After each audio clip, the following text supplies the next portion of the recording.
नमस्कार दोस्तों, स्वागत है आपका हमारे चैनल टेल्स बाय यशु पर। यहाँ पर आपको मिलेंगी अनोखी और रोचक कहानियाँ। अगर आपको हमारी कहानियाँ पसंद आती हैं तो कृपया करके हमारी वीडियो को लाइक करें, इसको अपने दोस्तों के साथ शेयर करें और अगर आप इस चैनल पर नए हैं तो कृपया करके सब्सक्राइब करें। आपका हमारे चैनल पर विजिट करने के लिए बहुत बहुत धन्यवाद। चलिए आज की कहानी का सफर शुरू करते हैं। पिछले एपिसोड में हम सब ने सुना था कि यहाँ पर यशवंत मल्होत्रा जब राजमहल में आते हैं तो अब यहाँ पर दया रानी अवंतिका को बता देती है कि उनके लिए वो आज्ञा है जो उन्होंने यशवंत के थ्रू मंगवाया था पार्वती से। अब ये सुनते ही वो यहाँ पर वहाँ पर उस बॉक्स को अब जाकर रानी अवंतिका को दे देती है और इधर यहाँ पर यशवंत अब इंद्रजीत और दिव्यांशी से कहता है कि तुम्हें ही से रानी अवंतिका का कुछ ना कुछ तो करना होगा, नहीं तो देखो तुम कहीं के भी नहीं रहोगे। लेकिन इतना तो तय है कि अब तुम्हारी बीबी की मौत तो पक्की है। इस बात पर अब यहाँ पर दिव्यांशी कहती है इतना आसान नहीं होगा ये हमारे लिए, हमें पूरी प्लानिंग के साथ ही इसे मारना होगा क्योंकि ये यहाँ की रानी है और हाँ साथ में उस धनंजय को भी सच में परेशान कर दिया है उसने। यहाँ पर इधर दिव्यांशी की ये बात सुनकर अब यशवंत मल्होत्रा कहते हैं देखो उसकी ज़रूरत बिल्कुल भी नहीं पड़ेगी, मेरी बात अभी ध्यान से सुनो। और ये कहते हुए ही अब वो यहाँ पर इधर उधर देखने लगते हैं। वो पहले यहाँ पर ये शोर कर रहे थे कि कहीं कोई उन लोगों की बातें तो नहीं सुन रहा। जब उन्हें लगता है कि यहाँ पर कोई भी नहीं है तो वो तीनों ही अब एक दूसरे के सिर से सिर मिलाते हैं और अब वो कहते हैं कहीं और चल कर बातें करते हैं क्योंकि देखो अगर यहाँ पर हम लोगों ने कोई भी प्लानिंग की, कुछ भी बातें की तो जरूर किसी न किसी के कानों में अगर चली गई तो ये बातें ही सीधी की सीधी रानी अवंतिका तक पहुँच जाएगी। इसलिए यहाँ पर बातें करना सेफ नहीं है। और इधर उधर उनकी ये बात सुनते ही अब दिव्यांशी भी कहती है हाँ आई थिंक तुम ठीक कह रहे हो, ऐसा करते हैं मेरे घर पर ही चलते हैं और वहाँ पर चलकर ही अब हम बात कर सकते हैं क्योंकि यहाँ पर तो अब साफ साफ नजर आ रहा है कि यहाँ पर सभी लोग बस रानी अवंतिका के ही गुणगान करते हैं और कोई ना कोई तो ऐसा इंसान हो ही सकता है जिसको हमारी बातें सुन गई तो हमारी बातें लीक हो जाएंगी। इस बात पर अब यशवंत कहते हैं हाँ ये सही आइडिया रहेगा, तुम्हारे ही घर पर चल कर बात करते हैं। लेकिन हाँ सावधानी से दिव्यांशी ऐसा करो अभी तुम अपने घर की चाबी मुझे दे दो। वो क्या है ना कि मैं पहले वहाँ पर जाकर तब तक मैं वहाँ पर जाता हूँ और थोड़ा सा आराम भी कर लेता हूँ, तब तक तुम दोनों यहाँ पर अपना काम पूरा करने के बाद वहीं पर ही आ जाना क्योंकि अगर हम एक साथ यहाँ से गए तो किसी को संदेह हो जाएगा कि हम तीनों मिले हुए हैं। इधर यशवंत की ये बात सुनते ही अब इंद्रजीत कहता है अरे यार मुझे भी यहाँ पर कोई भी काम नहीं है। वो क्या है ना कि पता नहीं इस अवंतिका को क्या हो रखा है, उसने मुझे कोई भी काम नहीं दिया हुआ, मैं बस यहाँ पर खाली ही हूँ। उसने मुझे हर रिस्पॉन्सिबिलिटी से हटाया हुआ है, इसलिए यहाँ रहने से अच्छा है कि मैं तुम्हारे साथ ही चलूँ क्योंकि मेरा अब यहाँ पर रह कर इन सब बातों के बारे में सोचकर अब दम घुटता है। इंद्रजीत की ये बात सुनते ही यशवंत मल्होत्रा भी कहते हैं ठीक है तो फिर अगर ऐसा है तो चलो चलते हैं, दिव्यांशी बात में आ जाएगी, तब तक हम उसका वहाँ पर वेट करते हैं। और ये सब कहते हुए ही इसके बाद वो तीनों ही यहाँ पर राजमहल से स्टाफ क्वार्टर की तरफ जाने लगते हैं क्योंकि वो यहाँ पर इंद्रजीत और यशवंत ये दोनों तो पहले निकल गए थे, लेकिन अब थोड़े ही समय के बाद अब दिव्यांशी भी यहाँ पर मौका लगाकर वहाँ से निकल जाती है। कुछ ही देर की डिस्टेंस के बाद जैसे ही वो दोनों अब यहाँ पर दिव्यांशी के घर पर आ जाते हैं तो वहाँ पर अंदर आने के बाद वो सभी अब यहाँ पर अभी ये दोनों बैठते हैं और कुछ देर के लिए तो ये आराम करते हैं, लेकिन वो देखते हैं कि पीछे पीछे अभी इनके दिव्यांशी भी आ गई थी। जैसे ही दिव्यांशी यहाँ पर आती है तो ये मिलकर अब यहाँ पर प्लानिंग बनाने लगते हैं कि किस तरह से वो अवंतिका को रास्ते से हटाएं, उन्हें कब क्या और कैसे करना है ताकि किसी को उनके ऊपर की कोई भी संदेह ना हो। किस तरह से वो रानी अवंतिका की मौत डिसाइड करेंगे और उनकी मौत के बाद उनका क्या क्या स्टेप होगा, पूरी की पूरी प्लानिंग अब यहाँ पर ये लोग करते हैं। और अब वो सभी अभी यहाँ पर डिस्कस कर ही रहे थे तो वहीं अब दूसरी तरफ इधर अपनी लैब में अवंतिका भी यहाँ पर अपना काम कर रही थी, क्योंकि जैसे उसे पार्वती द्वारा भिजवाया गई वो चीज़ मिलती है तो वो तभी के तभी अपनी लैब में चली गई थी। और अब यहाँ पर अपने लैब में काम करते हुए ही अब यहाँ पर अवंतिका कहती है, ये काम अकेले मेरे लिए करना थोड़ा सा मुश्किल है, इसलिए इस काम के लिए मुझे एक डॉक्टर की ज़रूरत पड़ेगी, और वो भी ऐसा डॉक्टर जिसके ऊपर मैं विश्वास कर सकती हूँ। लेकिन ये कौन हो सकता है? अगर मैं यहाँ पर राजमहल में या इधर यहाँ पर किसी से भी अगर ऐसे किसी भी डॉक्टर से हेल्प लूँगी तो वो यहाँ पर आई थिंक मेरी प्राइवेसी के लिए भी ठीक नहीं होगा। लेकिन ऐसा कौन है? मुझे जल्द से जल्द ये सब डिसाइड करना होगा। आखिर मैं किसी डॉक्टर को ढूंढूं तो ढूंढूं कैसे? कौन हो सकता है वो डॉक्टर जो मेरी सारी की बातों को मान भी ले और वो ये सारी बातें बाहर भी ना पहुंचाए। इधर यहाँ पर क्योंकि कुछ ही दिनों में तो मेरा ओव्यूलेशन पीरियड भी स्टार्ट हो जाएगा। अगर मैं इसी टाइम ड्यूरेशन में मैंने ये सब नहीं किया तो मुझे फिर से 1 महीने का वेट करना होगा। यहाँ अवंतिका ये सब सोच ही रही थी। उसे बस हर हाल में जल्द से जल्द किसी डॉक्टर की तलाश थी। लेकिन तभी अचानक से उसके दिमाग में अब एक बात आती है, और जैसे ही ये बात उसके दिमाग में आई तो वो यहाँ पर अब उसके चेहरे पर एक स्माइल आ जाती है, और अब वो बस यही सोचती है, आखिर अब वो इस वक्त कहाँ होगी? मुझे बस जल्द से जल्द उससे मिलना होगा। अब शायद वही मेरी हेल्प कर सकती है, वही मेरा काम कर सकती है। और यही सब सोचकर ही अब अवंतिका अब जल्दी से अब उस बनी हुई लैब से बाहर निकलकर गार्डन की तरफ आ जाती है, ताकि उसे यहाँ पर कोई पंछी दिखाई दे। गार्डन में आने के बाद अब अवंतिका यहाँ पर चारों तरफ देखती है तो उसे यहाँ पर कुछ उड़ रहे पंछी दिखाई देते हैं। उन पंछियों को देखने के बाद अब यहाँ पर अवंतिका उन पंछियों को अपने पास आने का इशारा करती है। जैसे ही अवंतिका उन पंछियों को इशारा करती है तो तभी वहाँ पर एक पंछी उड़ता हुआ अब सीधा ही अवंतिका के पास आ जाता है। और जैसे ही अब वो वहाँ पर आता है तो अब अवंतिका अब उस पंछी के साथ अब आई कांटेक्ट करने लगती है। आई कांटेक्ट करने के बाद वो उस पंछी को अपनी सारी की सारी बातें समझा देती है। इधर कुछ देर के बाद अब वो उसे कहती है, मुझे उन तक पहुंचा दो। देखो वो चाहे जहाँ कहीं भी है, मेरा उससे मिलना बहुत ही ज़रूरी है।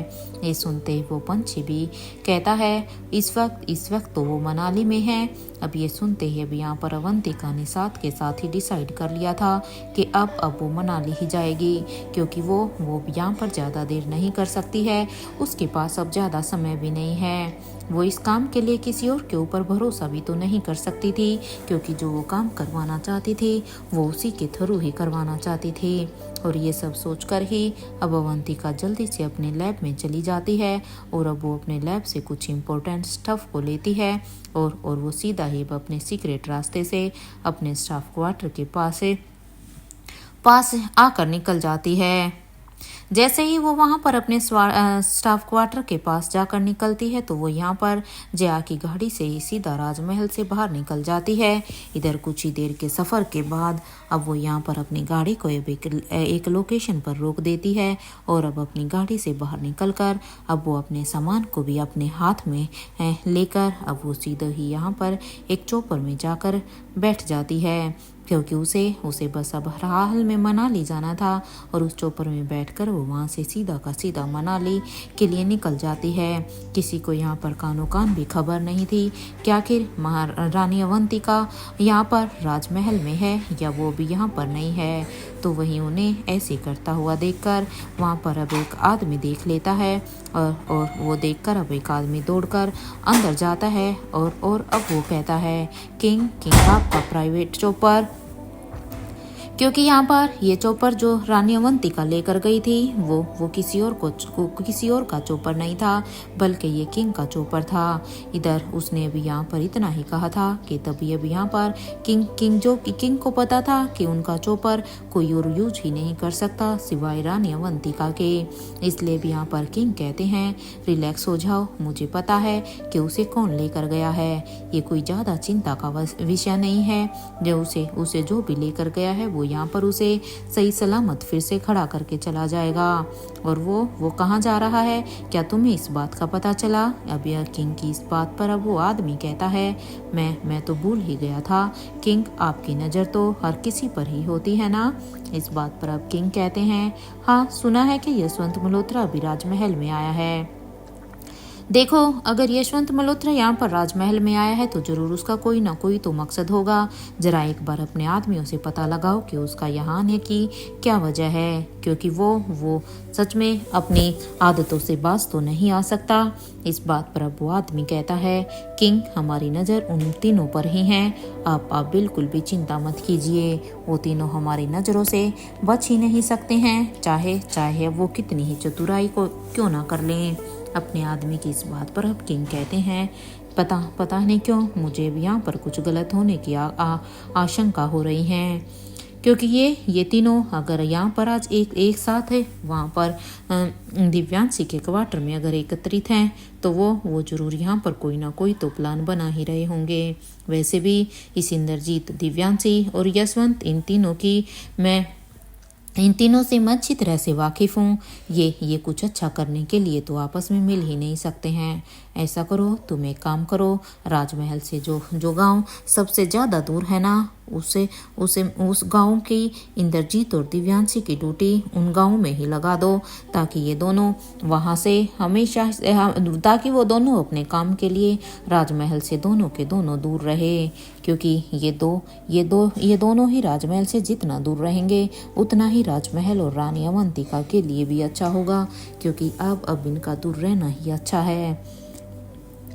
इन दोनों के ऊपर हम किसी भी तरह का विश्वास नहीं कर सकते, ये दोनों ही धोखेबाज हैं। इस बात पर अब वो आदमी कहता है, किंग उस गांव में आपका एक प्रोजेक्ट अधूरा है, अगर आपकी परमिशन हो तो उसी की देखरेख के लिए ही क्या हम उन्हें वहां पर भेज दें, क्योंकि अगर वो दोनों वहां पर जाएंगे तो भी वो राजमहल से दूर ही रहेंगे।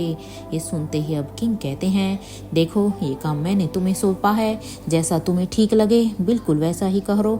इधर किंग की ये बात सुनते ही वो आदमी वहां से चला जाता है। तो वहीं दूसरी तरफ इधर कुछ घंटों के सफर को तय करने के बाद इधर रानी साहिबा का चोपर अब यहाँ पर एक जंगल के पास आकर रुकता है। फाइनली रानी साहिबा अब यहाँ पर मनाली आना चाहती थी, तो वो अब यहाँ पर पहुँच चुकी थी और अब वो बड़े ही ध्यान से अब उस चोपर से उतरती है और अब वो यहाँ पर इस जंगल के अंदर की तरफ जाने लगती है। इधर कुछ ही देर के बाद वो जैसे ही यहाँ पर अब एक केव के सामने आती है तो वो एक अजीब सी आवाज़ निकालने लगती है, ताकि जिससे मिलने के लिए वो यहाँ पर आई है उसकी इन आवाज़ों को सुनकर वो समझ ले कि वो इससे मिलने के लिए आई है। इधर उसने इन आवाज़ों को निकाला था तो दूसरी तरफ उसकी आवाज़ से वहाँ पर अब अचानक से एक दरवाज़ा खुल जाता है। जैसे इस केव का दरवाज़ा खुला तो अब यहाँ पर रानी अवंतिका उस दरवाजे के अंदर आ जाती है और अब वो वहाँ पर कहती है, इस केव में सिर्फ दो ही लोग आते हैं क्या, कि तुम इतना रिलैक्स रहती हो अनंता, क्योंकि यहाँ पर रानी अवंतिका किसी और से नहीं बल्कि अनंता से ही मिलने के लिए आई थी, क्योंकि वो जानती थी कि अनंता ही अब एक ऐसी है जो एक डॉक्टर का काम कर सकती है। उसे अच्छी तरह से पता था कि उससे ज़्यादा विश्वसनीय उसके लिए और कोई भी नहीं था। इधर अब यहाँ पर रानी अवंतिका की ये बात सुनते ही यहाँ पर अनंता पीछे मुड़कर देखती और कहती है कि हाँ सिर्फ 2 ही लोग। तो इधर सामने अवंतिका को देखकर अब कहती है, वैसे पहले ये बताओ कि तुम कैसी हो और यहाँ मेरे पास आई हो, तो देखो बिना किसी काम के तो जो बिल्कुल भी नहीं आई होगी, जरूर कोई ना कोई तो वजह ही होगी जो तुम्हें यहाँ मेरे पास मनाली तक ले आई। ये सुनते ही भी यहाँ पर अवंतिका कहती है, हाँ अनंता, वजह तो है, इवन बहुत बड़ी वजह है जिसकी वजह से मैं यहाँ पर आई हूँ। वो क्या है ना अनंता, मैं माँ बनना चाहती हूँ, लेकिन उसके लिए मुझे तुम्हारी मदद की ज़रूरत है। इधर रानी अवंतिका की ये बात सुनते ही अब अनंता हैरानी से उसको देखती और कहती है, तो अगर तुम माँ बनना चाहती हो अवंतिका, तो तुम मेरे पास क्यों आई हो? हाँ, ये सुनते ही अब अवंतिका कहती है, मैं तुम्हें सब कुछ बताती हूँ कि मेरा यहाँ पर आने का मकसद क्या है, क्योंकि जब तुम मेरी बातों को सुनोगी तो तुम्हें सब पता चल जाएगा कि जिस काम के लिए मैं यहाँ पर आई हूँ वो सिर्फ तुम ही कर सकती हो। और ये कहते हुए ही अब अवंतिका अब अनंता को यहाँ पर अब आर्टिफिशियल इंसेमिनेशन के बारे में बताने लगती है कि वो किस तरह से माँ बन सकती है। इधर अवंतिका की पूरी बात को सुनने के बाद अब अनंता कहती है, देखो मैंने सुना तो है इसके बारे में, पर मैं इसके बारे में श्योर नहीं हूँ कि ये सक्सेसफुल भी होगा या नहीं। क्या तुम इसके लिए श्योर हो? अब ये सुनते ही अब अवंतिका कहती है, देखो अनंता, मैं एक साइंटिस्ट हूँ और तुम एक डॉक्टर हो। देखो, मैं एक साइंटिस्ट होने के नाते मैं अपना जो काम मैं कर सकती थी इसके लिए वो काम अब मैं पूरा कर चुकी हूँ, लेकिन अब मुझे एक डॉक्टर की ज़रूरत है। इसलिए डॉक्टर तुम हो, क्योंकि डॉक्टर का काम तो मैं नहीं कर सकती ना, इसलिए तुम अपना डॉक्टर का काम शुरू करो, उसके बाद जो होगा वो देखा जाएगा। एटलीस्ट क्योंकि जब मैं अपना काम कर चुकी हूँ तो अब बारी तुम्हारी है। ये सुनते अनंता कहती है, ठीक है, फिर अगर तुम्हारा यही आखिरी फैसला है तो मैं तुम्हारा काम कर दूंगी, मुझे कोई भी परेशानी नहीं है। अब तुम ऐसा करो, तुम यहाँ पर लेट जाओ। इधर ये सुनते ही अब अवंतिका भी वहाँ पर जाकर लेट जाती है। तो वहीं अनंता भी अब उस प्रोसेस को अब शुरू कर चुकी थी, क्योंकि अनंता ने भी इसके बारे में सुना जरूर था, लेकिन हाँ, वो ये कर पहली बार रही थी। इधर कुछ ही देर के बाद अब वो यहाँ पर अवंतिका से कहती है, देखो अवंतिका, काम हो गया है। इधर ये सुनते ही अब अवंतिका धीरे धीरे से बेड से उठकर बैठ जाती है और अब वो अनंता को एक जोर का हक करते हुए कहती है, थैंक यू सो मच अनंता। इधर उसकी इस बात पर अब अनंता कहती है, ये किसका बच्चा होगा अवंतिका, क्या तुम्हें ये पता है? इस बात पर अब अवंतिका कहती है, नहीं अनंता, मुझे कुछ भी पता नहीं है, और वैसे सच कहूँ तो मैं जानना भी नहीं चाहती हूँ कि ये बच्चा किसका है, क्योंकि मुझे इस चीज़ से कोई भी फ़र्क नहीं पड़ता। मुझे बस इस चीज़ से फ़र्क पड़ता है, जो ये बच्चा पैदा होगा वो मेरा बच्चा पैदा होगा, मुझे उसके बाप से कोई भी लेना देना नहीं है। इधर ये सुनते ही अब अनंता कहती है, मैं तुम्हारे लिए कुछ खाने के लिए लेकर आती हूँ। अब अनंता की इस बात पर अवंतिका कहती है, ठीक है, और वो दोनों अभी यहाँ पर वो कहती है ठीक है, और इधर अब यहाँ पर अनंता भी अब अवंतिका के लिए कुछ खाना लेने के लिए चली जाती है। थोड़े ही समय के बाद जैसे ही वो अनंता के लिए खाना लाती है तो एक प्लेट में वो यहाँ पर अपने हाथ में 2 प्लेट लेकर आई थी, एक अनंता के लिए और एक अपने लिए। इधर अब वो दोनों ही मिलकर साथ में खाना खाने लगती है। जब अनंता और अवंतिका दोनों साथ में खाना खा रही थी तो अनंता ने अवंतिका की आंखों में एक उदासी को देख लिया था कि जरूर अवंतिका उससे कुछ छुपा रही है, लेकिन वो खुश नहीं है। उसकी आंखों में इस उदासी को देखकर अब अनंता अपने आप को रोक नहीं पाती और वो अब कहती है, क्या हुआ है अवंतिका, सब ठीक तो है ना? तुम्हारी आंखें मुझे तुम्हारी आंखें बयां कर रही है कि तुम कुछ छुपा रही हो। इस बात पर अब अवंतिका कहती है, नहीं यार, ऐसा तो कुछ भी नहीं है। अब यहाँ पर जब वो अनंता को ये सब कह देती है, लेकिन अनंता को अवंतिका की इस बात पर यकीन नहीं होता, क्योंकि वो अच्छी तरह से जानती थी, क्योंकि भीमेश्वरी गांव में वो दोनों सच में क्लोज फ्रेंड थी। इसलिए अब यहाँ पर अब अनंता अब अवंतिका को प्रेशर करती है, वो जोर डालती है, देखो अवंतिका, जो कोई भी बात है तुम मुझसे बता सकती हो, तुम मुझ पर विश्वास कर सकती हो। अब यहाँ पर अनंता की इस बात को सुनकर अब अवंतिका कहती है, वो तो मुझे पता है अनंता, तुम्हें ये सब कहने की ज़रूरत नहीं है, मुझे तुम्हारे ऊपर इतना विश्वास है, तभी तो मैं यहाँ पर तुम्हारे पास आई हूँ अपने इस काम को कराने के लिए। रानी अवंतिका की ये बात सुनकर अब अनंता अब उसके हाथों पर अपने दोनों हाथ रखती और अब कहती है, तो बताओ अवंतिका, क्या हुआ है? तुम उदास क्यों हो? कौन सी चिंता है जो तुम्हें खाई जा रही है? अब इस बात पर अब यहाँ पर अवंतिका कहती है, कुछ नहीं है यार, बस मुझे प्यार में धोखा मिला है। अरे मैंने उस इंद्रजीत के ऊपर कितना भरोसा किया था। इवन किंग ने भी मुझे आगाह किया था कि मैं कांटों के साथ दोस्ती कर रही हूँ, मुझे उस खुशबू के चक्कर में इन कांटों से दूर रहना चाहिए। लेकिन देखो ना, उस समय सारी सिचुएशन ही ऐसी हो गई। मैंने अपने लाइफ पार्टनर में मैंने अपने एज अ लाइफ पार्टनर एक गलत इंसान को चूज कर लिया है और उसके लिए मुझे काफ़ी रिग्रेट हो रहा है। वो इंसान मुझसे प्यार नहीं करता, बल्कि वो दिव्यांशी से प्यार करता है। ये कहते हुए ही रानी अवंतिका अभी यहाँ पर अनंता को उस रात के बारे में सब कुछ बताने लगती है कि किस तरह से उसने इंद्रजीत को और दिव्यांशी को एक ही कमरे में देखा था। इधर रानी अवंतिका की ये सारी ही बातें सुनने के बाद अब अनंता कहती है, तुम ठीक तो हो ना? अब इस बात पर अब अवंतिका कहती है, हाँ अब मैं ठीक हूँ। वैसे भी उसने जो किया वो उसने अपना काम किया है, लेकिन अब उसे मैं कभी माफ़ भी नहीं करने वाली हूँ। इसलिए मैंने ये सब करने की सोची, क्योंकि मैं उसकी वजह से मैं अपने मातृत्व के सुख को क्यों त्याग दूँ। इसलिए मैंने ये सब कुछ करने की सोची है, क्योंकि भले ही मैं मर जाऊँ, लेकिन हाँ, इंद्रजीत के बच्चे को तो जन्म मैं अब कभी भी नहीं देने वाली। इसलिए मैं यहाँ पर तुम्हारी मदद के लिए आई थी। And thank you so much कि तुमने मेरी बात को सुना और मेरी मदद भी की। अब अगर ये सक्सेसफुल हो गया तो देखो अनंता, अब मैं पूरी तरह से ठीक हूँ। अच्छा अब क्योंकि इससे पहले कि राजमहल में किसी को शक हो जाए कि मैं राजमहल में नहीं हूँ, उससे पहले ही मुझे यहाँ से निकलना होगा। क्योंकि देखो धनंजय भी वहाँ पर अकेला है। ज़्यादा देर के लिए मुझे राजमहल में अगर वो नहीं देखेगा तो वो रो रो कर पूरे के पूरे राजमहल को सिर पर उठा लेगा। क्योंकि मैंने सोचा कि मैं अकेली ही जाती हूँ, अगर मैं यहाँ पर धनंजय को भी लेकर आती तो शायद किसी को राजमहल में शक भी हो जाता।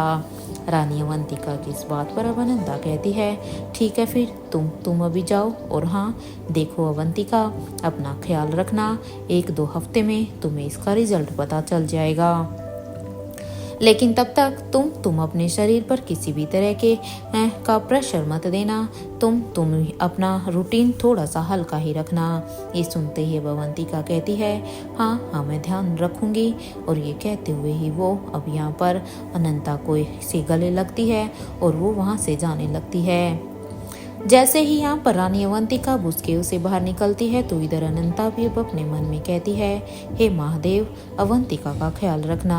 सच में इसने ना जाने अपने जीवन में क्या कुछ सहा है, लेकिन आगे ये जो कुछ भी करने वाली है, प्लीज़ महादेव इसकी रक्षा करना, इसका साथ देना।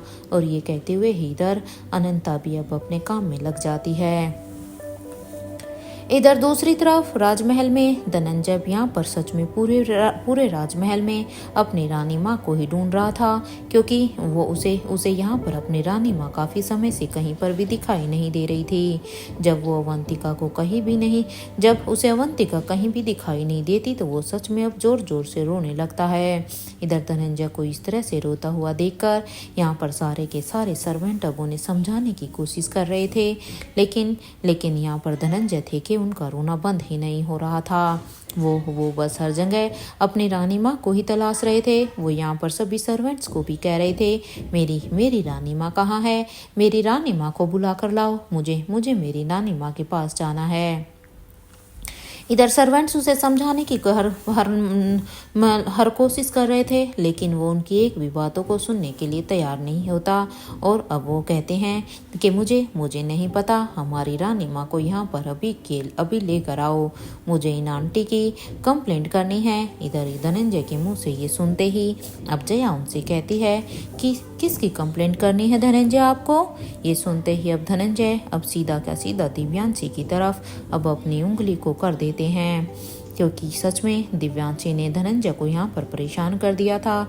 इधर उनके इशारे को देखकर अब जया कहती है, क्या किया है आपने? क्योंकि इस इशारे को देखकर अब जया अपने आप को नहीं रोक पाती और वो सीधा ही दिव्यांशी से ये सवाल कर देती है। इधर जया की ये बात सुनते ही अब दिव्यांशी कहती है, देखो देखो जया, मैंने ऐसा कुछ भी नहीं किया है, ये लड़का नाटक कर रहा है, मुझे कुछ भी नहीं पता। इधर ये सुनते ही यहाँ पर धनंजय अब उसकी इस बात को सुनकर अब और जोर जोर से रोने लगता है। धनंजय को और भी जोर से रोता हुआ देखकर अब जया कहती है, बेटा बेटा प्लीज प्लीज आप शांत हो जाओ और देखो, पहले आप रोना बंद करो। ये सुनते ही यहाँ पर धनंजय कहता है, आप हमें हमारी रानी माँ के पास लेकर चलिए ना, प्लीज प्लीज मुझे मेरी रानी माँ के पास जाना है। इस बात पर अब जया कहती है, रानी साहिबा इस वक्त कहाँ पर होगी, ये बात तो किसी को भी नहीं पता है। तो वहीं धनंजय इधर रोता हुआ ही सीधे ही भागकर अब अपने रूम में चला जाता है, क्योंकि उसे अपनी रानी माँ कहीं पर दिखाई नहीं दे रही थी। और दूसरी तरफ क्योंकि वो दिव्यांशी की कंप्लेंट करना चाहता था, इसकी वजह से भी वो अब अपने कमरे में जाकर अब अपने आप को खुद को अब कमरे में बंद कर लेता है। तो वहीं धनंजय को इस तरह से करता हुआ देखकर अब जया को धनंजय की काफी चिंता भी हो रही थी। लेकिन अफसोस की बात यह है कि इस बार जया को भी नहीं पता था कि आखिर रानी अवंतिका गई हैं तो गई कहाँ पर है। इधर जया अब यहाँ पर धनंजय के जाने के बाद अब दिव्यांशी को ही घूर घूर कर देखती है और देखने लगती है। यहाँ जया को ऐसे खुद की तरफ इस तरह से गुस्से से इस तरह से देखता हुआ देखकर अब दिव्यांशी अपने आप को रोक नहीं पाती और कहती है, देखो जया, मुझे घूरना बंद करो, और वैसे भी तुम यहाँ की रानी नहीं हो जो तुम मुझे इस तरह से घूर रही हो। इधर यहाँ पर दिव्यांशी की ये बात सुनते ही अब जया कहती है, वो तो मुझे पता नहीं, लेकिन हाँ देखो, तुम्हारा फैसला तो अब सच में रानी साहिबा ही करेंगी, क्योंकि जो तुम करना चाहती हो ना, वो तो अब समय ही बताएगा। और ये कहते हुए ही जया अब धनंजय के रूम की तरफ जाने लगती है। क्योंकि धनंजय रोकर यहाँ से भागता हुआ गया था, इसलिए जया को धनंजय की काफी चिंता हो रही थी कि कहीं वो अभी ठीक ना हो। और उसे बस धनंजय को भी तो चुप कराना था, क्योंकि वो जानती थी कि वो बच्चा है, अगर वो ज्यादा समय तक रोता रहेगा तो ये उसकी हेल्थ के लिए भी ठीक नहीं है। इधर कुछ ही वक्त के बाद जब यहाँ पर रानी साहिबा राजमहल में आती है तो वहाँ का नजारा देखकर तो उन्हें काफी हैरान हो जाती है। क्योंकि जैसे ही रानी साहिबा यहाँ पर आती है तो वो देखती है कि यहाँ पर पूरा का पूरा स्टाफ ही यहाँ पर हॉल में इकट्ठा हो रखा था। और उन सबको जब वो इकट्ठा देखती है तो अब रानी साहिबा अब वहाँ पर एक स्टाफ से कहती है कि यहाँ पर क्या हुआ है, तुम सब लोग इस तरह से एकत्रित क्यों हो रखे हो। जैसे ही यहाँ पर सबके कानों में रानी साहिबा की आवाज़ आई तो वो सभी अब उनकी तरफ मुड़कर देखते हैं। तो अब यहाँ पर उनके मन को चैन आता है, क्योंकि सच में धनंजय को जिस तरह से आज रो रहा था ये देखकर तो उन्हें भी अच्छा नहीं लग रहा था। इसलिए अब यहाँ पर वहाँ पर एक स्टाफ कहता है, रानी साहिबा हमें माफ़ कर दीजिए, लेकिन वो क्या है ना कि धनंजय बाबा बार बार रोए जा रहे हैं, वो हर तरफ आपको ही ढूंढ रहे हैं, आप प्लीज उन्हें संभालिए। उन्होंने अब अपने आप को कमरे में बंद कर लिया है। जैसे ही रानी अवंतिका ने उस स्टाफ के मुंह से ये सब सुना तो यहाँ पर वो एकदम से ही घबरा जाती है, क्योंकि उन्हें धनंजय की काफ़ी चिंता होती है। और अब वो सीधा ही धनंजय के कमरे की तरफ बढ़ जाती है। जैसे ही रानी अवंतिका धनंजय के कमरे की तरफ जाती है तो वो देखती है कि यहाँ पर कमरे दरवाजे के पास अब यहाँ पर जया खड़ी थी, क्योंकि जया भी बार बार दरवाजे को खटखटा रही थी कि धनंजय बाबा दरवाजे को खोलो। इधर यहाँ पर जया को इस तरह से दरवाजे को खटखटाता हुआ देखकर अब यहाँ पर रानी अवंतिका कहती है, क्या हुआ है जया, आप यहाँ पर कैसे, और सब ऐसे परेशान क्यों हैं। इस बात पर जया कहती है, रानी साहिबा धनंजय बाबा दरवाज़ा नहीं खोल रहे हैं, मैंने कितनी ही कोशिश कर ली है कि वो दरवाज़ा खोलें, लेकिन देखो ना उन्होंने रो कर अपना बुरा हाल किया हुआ है और अपने आप को कमरे में बंद कर लिया। जैसे ही जया ने ये सब कहा तो ये सुनते ही अब अवंतिका दरवाजे को अब नॉक करने लगती है। जब वो देखती है कि दरवाज़ा नहीं खुला तो वो यहाँ पर अब अपने आदमियों से कहती है, दरवाजे को तोड़ दो। इधर रानी अवंतिका का ये आदेश सुनते ही अब एक आदमी यहाँ पर दरवाजे को तोड़ने की कोशिश करता है। तो वहीं अब तक इंद्रजीत भी वहीं पर आ चुके थे और अब इंद्रजीत कहते हैं, अरे दरवाज़ा तोड़ने की ज़रूरत नहीं है, देखो मैं इस रूम की चाबी लेकर आया हूँ, हम इस चाबी से इस रूम को खोल सकते हैं। और हाँ अवंतिका, तुम चिंता बिल्कुल भी मत करो, देखो हमारे बेटे धनंजय को कुछ भी नहीं होगा। इंद्रजीत ये समझ चुका था कि अब रानी साहिबा उसे हर काम से दूर रखती थी, इसलिए उसे यहाँ पर फिर से रानी साहिबा के पास आने का एक मौका चाहिए था। इसलिए वो यहाँ पर पहले से ही चाबी को लेकर खड़ा था। इधर इंद्रजीत की ये बात सुनते ही अब अवंतिका कहती है उसे कुछ होना भी नहीं चाहिए। और ये कहते हुए ही वो जल्दी से जब देखती है कि इंद्रजीत के हाथ में चाबी थी, तो वो इंद्रजीत से कुछ नहीं कहती और सीधा ही उसके हाथ से उस चाबी को छीन लेती है और उस चाबी को लेकर अब वो यहाँ पर दरवाजे को खोल देती है। और वो बाकी सभी से अब वहीं पर कमरे के बाहर ही रहने के लिए कहती है, क्योंकि रानी अवंतिका भी यहाँ पर सबसे पहले धनंजय को खुद हैंडल करना चाहती थी। इधर सबको बाहर छोड़कर इधर रानी अवंतिका जब कमरे के अंदर जाती है तो वो देखती है कि धनंजय तो यहाँ पर नीचे फर्श पर गिरा हुआ था और वो नीचे फर्श पर ही रो रो कर सो गया था। और इधर उनके मुंह को देखकर तो ऐसा लग रहा था मानो वो रोते रोते ही सो चुका था। अपने बच्चे की ऐसी हालत देखकर अब रानी अवंतिका को बहुत गुस्सा आ रहा था और वो यहाँ पर धनंजय को अब जल्दी से अपनी गोद में उठाती है और अब उसे अपनी गोद में उठाकर उसे बेड पर सुला देती है। इधर जैसे ही धनंजय को रानी साहिबा अपनी गोद में उठाती है तो अपनी माँ के स्पर्श से ही अचानक से धनंजय की आंखें खुल जाती है और वो अब अपनी आंखों के सामने जब अपनी रानी माँ को देखते हैं तो वो यहाँ पर उनकी गोद में ही उन्हें अब एक जोर का अपने छोटे छोटे हाथों से अब हक कर लेता है और कहता है, कहाँ चली गई थी आप रानी माँ? हाँ, आपको पता है मैंने आपको पूरे के पूरे राजमहल में ढूंढा। धनंजय की ये बात सुनते ही अब अवंतिका कहती है, बेटा मुझे कुछ जरूरी काम आ गया था, लेकिन ये क्या, अगर मैं यहाँ पर नहीं थी तो आपने देखो अपना क्या हाल बना लिया है। इधर अपनी माँ की इधर आपने ऐसी हालत क्यों बना ली बेटा? हाँ, इधर ये सुनते ही अब धनंजय कहता है, आओ माँ मेरे साथ। और ये कहते हुए ही वो रानी साहिबा के हाथ को पकड़कर अब उन्हें अपने रूम से बाहर की तरफ लेकर जाने लगता है।